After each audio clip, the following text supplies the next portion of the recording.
On time, thank you. We try to get started on time, so we're glad you're here. And we ask that you stand with us and sing as you're able, mighty to say.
Also, Pastor Leah has an announcement about emergency response training. Conference Conference has asked us to host an emergency response team training here on Saturday, March 30th.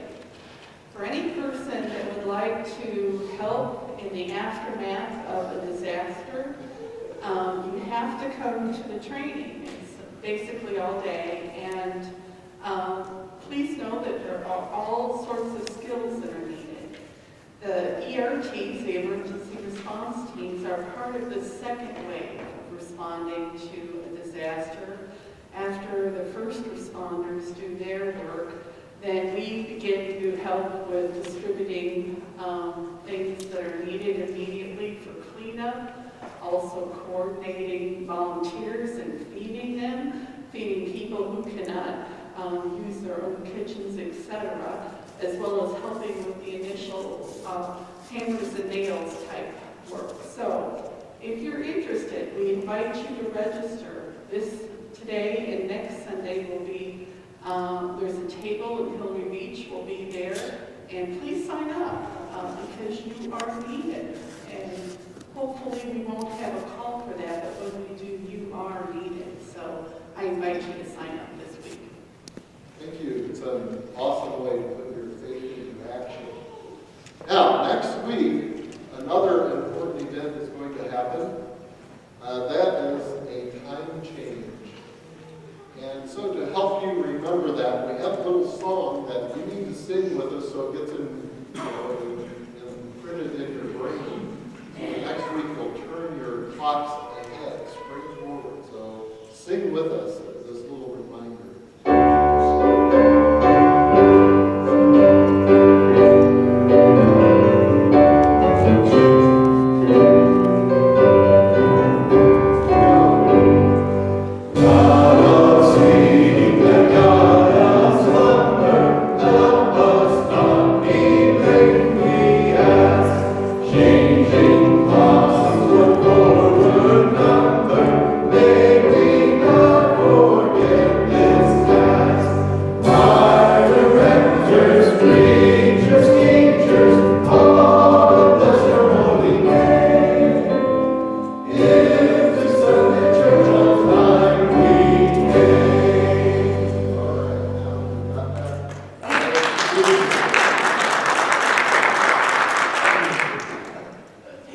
Now will you stand with us and sing? This is a new song that we haven't done before, so you're learning it with us. It's called Open My Heart.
Many consider it one of the miracles of Jesus, but different from the others, because it's not performed by Jesus, but it happens to him.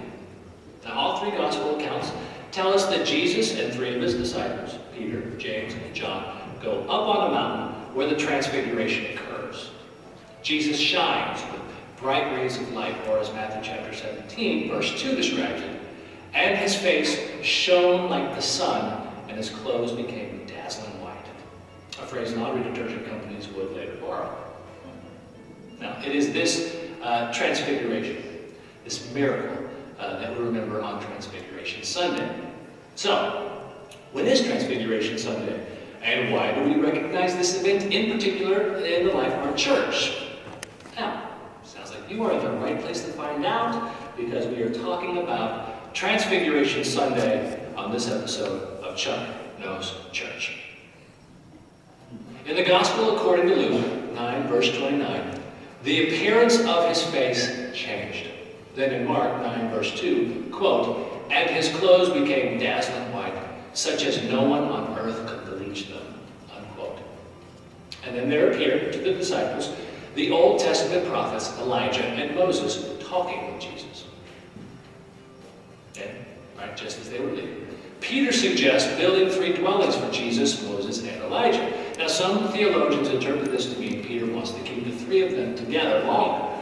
But while Peter is saying this, a cloud overshadows them. And from the cloud, a voice says, again, according to Matthew's Gospel, this is my Son, the Beloved. With him I am well pleased. Listen to him. It is Jesus glorified. Going back down the mountain, Jesus orders Peter and James and John not to tell anyone what they've seen, according to both Mark and Matthew, until after the Son of Man has been raised from the dead. This confuses his disciples as they question what Jesus means. Now, of course, Jesus foreshadows the cross and his resurrection. Now, all 3 synoptic Gospels relate very much the same story of the Transfiguration. It's widely considered a momentous event because it is a time in which human nature and God meet. The temporal and the eternal, with Jesus seen as the connection, like a bridge between heaven and earth. The Transfiguration is also a bridge between Jesus' public ministry and his passion. From the time of the Transfiguration, Jesus sets his sights on Jerusalem and the cross. We celebrate Transfiguration Sunday before the Passion, so that we may give ourselves anew to the gospel at Easter, sharing the dying and the rising of Christ. Now, in the United Methodist Church, and for many Protestants, Transfiguration Sunday is the Sunday before Ash Wednesday, before Lent.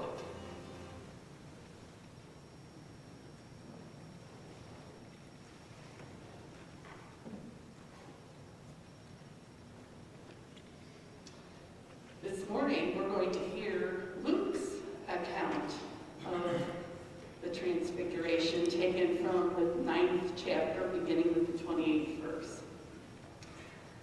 Now, about 8 days after these sayings, Jesus took with him Peter and John and James and went up on the mountain to pray. And while he was praying, the appearance of his face changed, and his clothes became dazzling white. Suddenly they saw 2 men, Moses and Elijah, talking to him. They appeared in glory and were speaking of his departure, which he was about to accomplish at Jerusalem.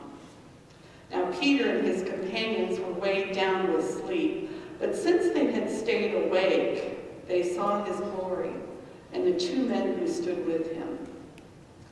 Just as they were leaving him, Peter said to Jesus, Master, it is good for us to be here. Let us make 3 dwellings, one for you, one for Moses, and one for Elijah, not knowing what he said.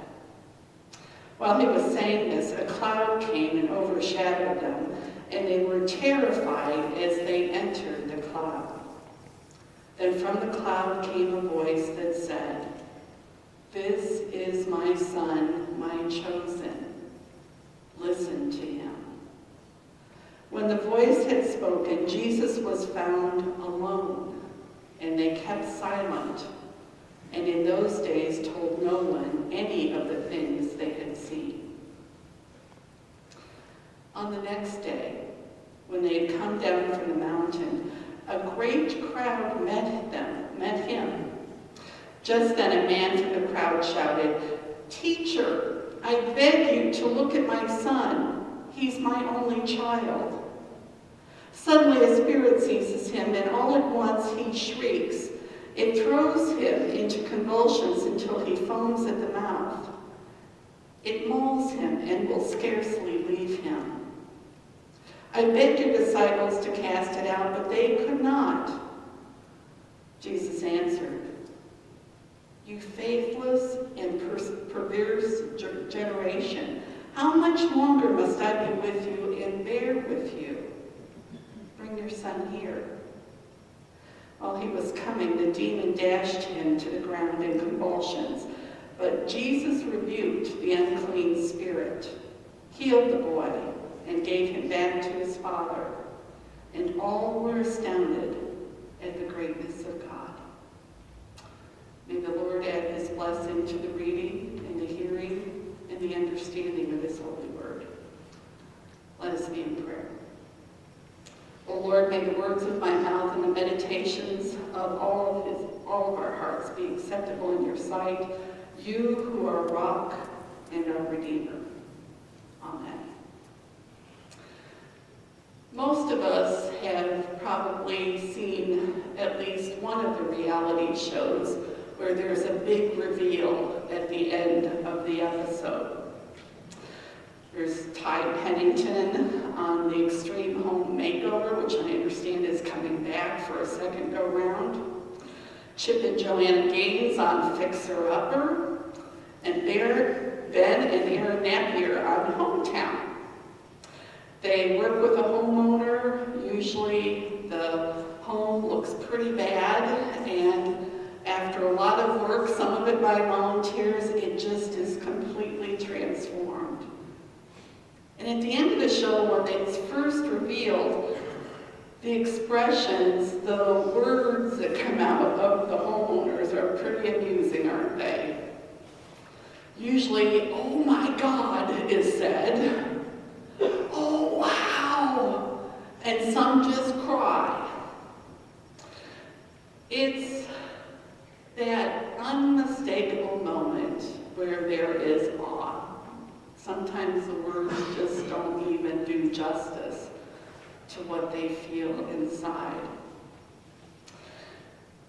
Many of them have had pictures in their minds of what they expected to happen, and many will say that what the reality is far exceeded their expectations.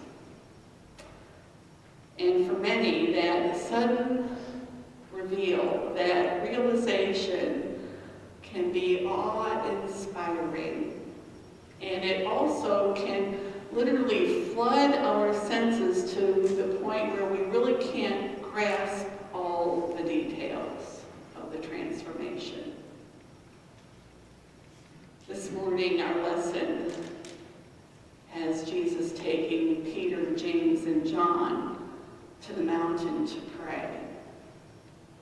Before our scripture lesson from this morning, he has gathered the disciples together before the feeding of the thousands. And he's told them that they are equipped with God's authority to preach and teach and to heal. So that sets the context. They then come to Jesus and they aren't sure they can feed all those people. So immediately, after what he has just told them, they're doubting. And then at this moment, when our scripture begins, they just can't wrap their minds around what is happening before their very eyes. They're supposed to be going with Jesus for a time of prayer. And yet, they still haven't grasped and understood the mystery of Jesus being chosen by God to bring the good news to the world and ultimately to die for the brokenness of the world. They're really not anticipating, those three disciples, what they're going to be given. They're tired. Their minds and bodies are weighted down with the need for sleep. And then suddenly, sensory overload. The glory, the light, the shining is upon them, before them, encompassing Jesus. And his face is changed according to the scriptures. And even as Chuck Knows Church says, that his clothes are dazzling white. Dazzling white. Just like most of us that like to capture a special moment, like with our cameras, Peter says that he wants to build 3 shelters to capture that moment, to freeze it in time. That's natural. But what he misses is what the moment is all about. And frankly, it's probably easy for most of us to miss it as we're reading that passage. You see, Jesus talks about his upcoming suffering and death. And often you'll hear the phrase, and Chuck Knows Church used it, it's when he turns his face toward Jerusalem. The ministry of Jesus becomes very purposeful at that time, and everything is about going to Jerusalem to do exactly what God intends for Jesus, which is to die on the cross for us. The disciples miss that. Very quickly, that moment passed, and they missed that amidst all that glory. And it's really a time of transition for Jesus' ministry. It's not that his ministry before the Transfiguration didn't have a purpose, but it becomes laser focused from the Transfiguration and afterward to go to Jerusalem and to die on the cross and to rise again. You see, Jesus understood that that plan that God had for his life and ministry also includes a plan for our life and ministry. And although Peter wanted to freeze that moment in time, Jesus understood that what needed to happen was for the good of all of God's creation. Peter tends to take a lot of hard knocks from preachers and teachers. But he has missed something. He missed listening carefully to what Jesus was saying to the 4 of them. Caught up in that emotion, all of that glory, the light, he missed it. And they, frankly, Peter, James, and John, weren't ready to hear it. Most of us can probably confess to the sin of not paying attention. Anybody free of that? You know, sometimes we miss it. We've been told we're supposed to pay attention, and we might give one ear to it, but we're not completely focused on what is before us. I will always remember a moment in my 8th grade English literature class with Mrs. Hunty. Mrs. Hunty was a very serious woman. And she didn't mess around in class. Now you can imagine with a classroom full of 8th graders what that must have been like. But one day, at the very beginning of the class, she passed out a quiz. We missed the fact that she had, now this wasn't normal, but she had this little Mona Lisa smile on her face. That should have been the dead giveaway, but we, like Peter, James, and John, missed that subtle clue. And she said, "Listen to me. I want you to read every question first before you go back to number 1 and start the quiz." Next to me across the aisle was Cynthia Samlin. my friend, or actually my brothers and my sister still call her Cynthia. Cynthia always did everything right and perfect. She was the assistant principal's only child. So all of us were kind of in fear of Cynthia. And yet Cynthia was the only person that followed the directions. She read all of the questions, and every other person, yours truly included, read the first question and began writing. I was down to question 17, and out of the corner of my eye, I see Cynthia just... She hasn't picked up her pencil. And I'm thinking to myself, finally, I'm going to do something better than Cynthia. The last question, and I don't remember how many questions there were, was important. It wasn't a question, it was a statement. And it just simply said, thank you for following the questions. You have passed the test if you've not written one word. I didn't pass the test. Cynthia was the only one who did. We missed the clues. We didn't pay attention. We didn't listen. And for the 3 disciples, they didn't hear what Jesus said. He was looking now to Jerusalem. He's telling them, in not a lot of words, what's going to happen to him. And like my classmates and I, they're busy scribbling the answers, and they miss the point.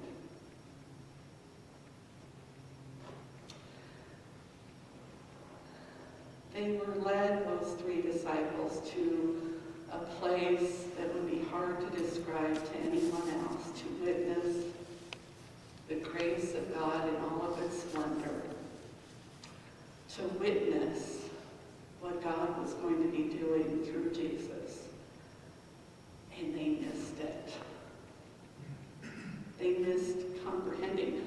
They saw it, but they missed the comprehension of what it meant.